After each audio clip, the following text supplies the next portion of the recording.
Good morning, D11. My name is Kiko Bohol, one of the FWMs of the 11th District, and I am here to tell you about Set for Life Plus.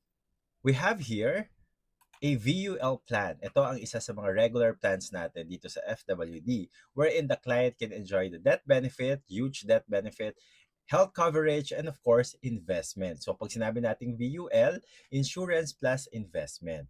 Ang maganda dito, habang nagbabayad yung client natin ng monthly or yearly basis, yung portion ng pera nila na binabayad nila can be invested sa ating mga investment funds dito sa FWD at pwede nila itong ma-withdraw in the future. And of course, sino ba ang pwedeng makabili nito or sino ang pwedeng maging insured when it comes to Set for Life Plus policies?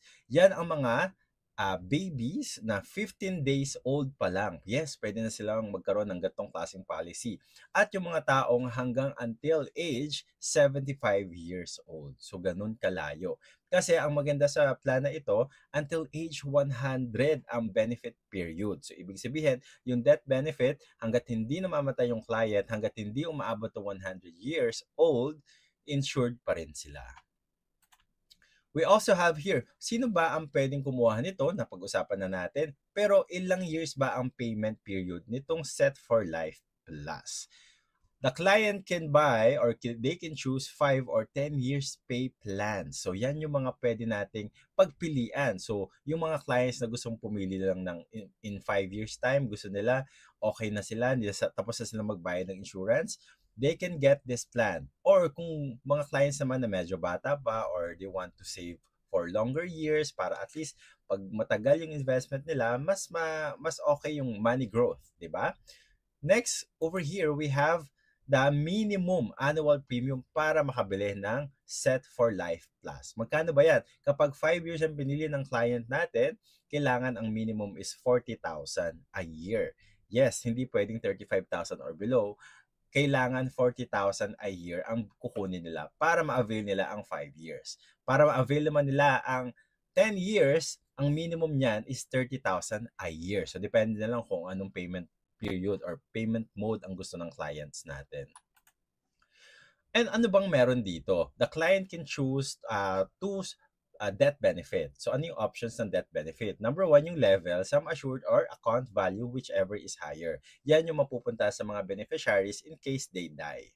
Or yung another one naman is increasing. Pag sinabi natin increasing, death benefit or sinasabi natin sum assured plus the account value or the withdrawable fund value, yan na makukuha nila pareho. Diba? Most of our clients, ang kinukuha nila is yung increasing. Kasi syempre, kung ang death benefit is 2 million plus tapos yung investment side ng policy is lumaki na ng 1 million, so 3 million yung mapupunta sa mga beneficiaries. Also, ano bang mga features nitong Set for Life Plus? We have here the startup bonus. So, ang maganda dito sa startup bonus, para siyang yung manifest plan natin na umpisa pa lang, binibigyan na ng bonus yung mga clients natin. 'Di ba? Sa investment after 5 years and 10 years. So, paano ba binibigay ang startup bonus? 15 to 25% of basic annual premium. Yan yung idadagdag sa investment or account value kapag natapos na ng 5 years or 10 years ang kinuha nilang plan. 'Di ba? Nakakadagdag ng investment siya. So, premium extension bonus naman, ito ay binibigay naman sa ating mga investment, sa side ng investment or sa ating mga clients. 2% of the basic premium will be added to the account value if premiums are paid beyond pay period. So, syempre may mga clients tayo na kunyari tapos na yung 5 years. Gusto pa nila magbayad for the next few years, 6 years, 7 years. So, pwede yon. Kapag tinuloy-tuloy ng clients natin yung pagbabayad sa kanilang policy, merong additional na ibibigay si FWD na mapupunta sa kanilang account value, which is 2% of the premium. Diba? Malaking bagay na rin yun. Guaranteed milestone benefits naman, ang mga clients natin, syempre nagbabago yung buhay kapag sila ay kinasal, kapag sila ay nagkaroon ng bagong anak. Pag naka 10 years yung plan nila, 'di ba? Or nakabili sila ng magandang property, yung mga ganyang milestones in life, dadagdagan ng additional 20% ni FWD ang kanilang death benefit or sum assured. 'Di ba? Yan yung mga milestones natin in life.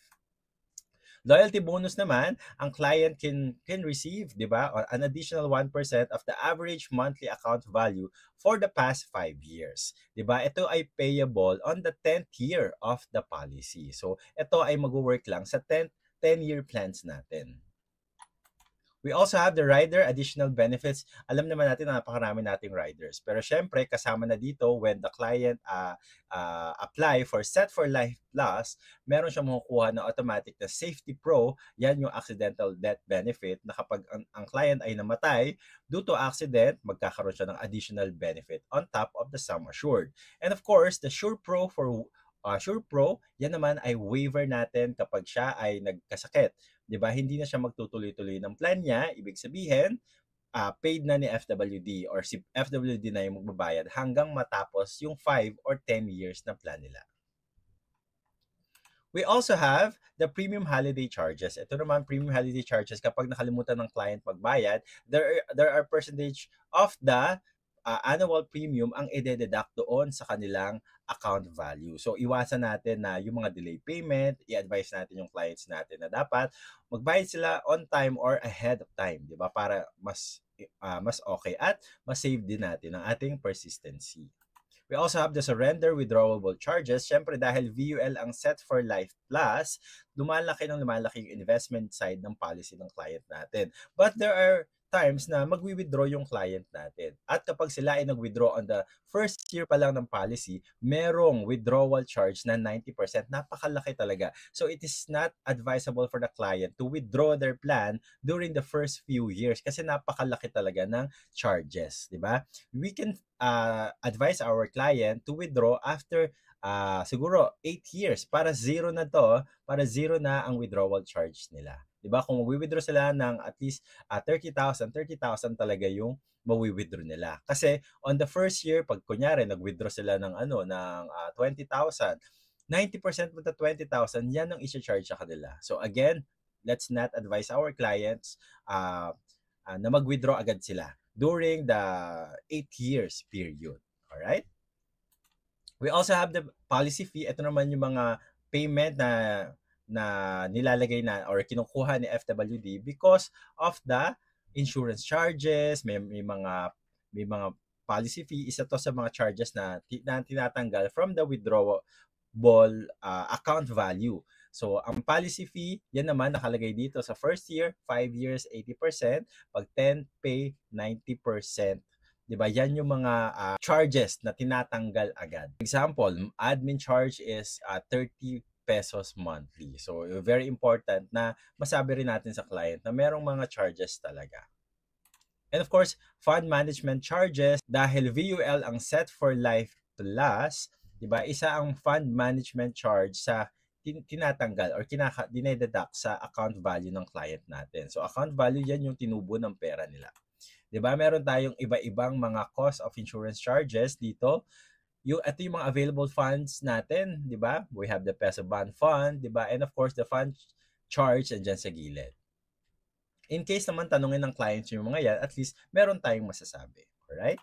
We also have here another funds ni FWD.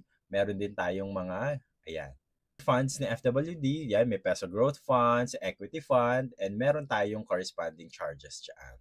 Diba? Meron din tayong mga fund manager, Security Bank, and of course, FWD Insurance Corporation. We also have the fund switching.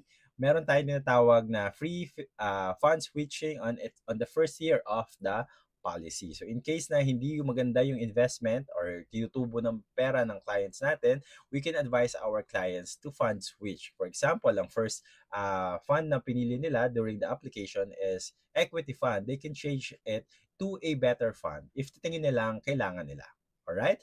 Pero ang maganda dito, let's advise our clients to do the fund switching after few years from the application of the policy. Kasi syempre hindi pa natin makikita yung investment return on the first few years of the plan.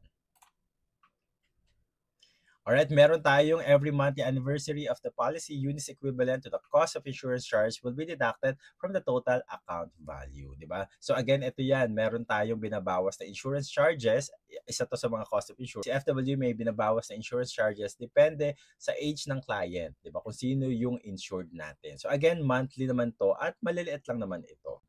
And of course, ang importante sa atin, maibigay natin sa clients natin ang basic information and mga detalye ng Set for Life Plus. So my number one advice for you is to of course explain the benefits of the client, why they need to have an insurance with FWD that is both good for health, death benefit, and of course with investment side. 'Di ba? Yan yung mga VUL plans natin. And of course, si Set for Life, ang pwede nating sabihin sa clients natin na si Set for Life ay ang ating pinaka flexible plan because meron tayong two payment options which is of course 5 years and 10 years. Ang maganda dito sa Set for Life Plus, pwedeng kumuha na ng Set for Life Plus yung mga babies. Basta naka 15-day-old na siya, kakapanganak lang, basta umabot ng 15 days old, pwede nang kuha na ng clients natin. At ang maganda pa sa Set for Life Plus, it can target different needs. Ano yung mga needs na yon? Number one, protection. Very important na makover natin yung client natin. When it comes to protection, protection against what?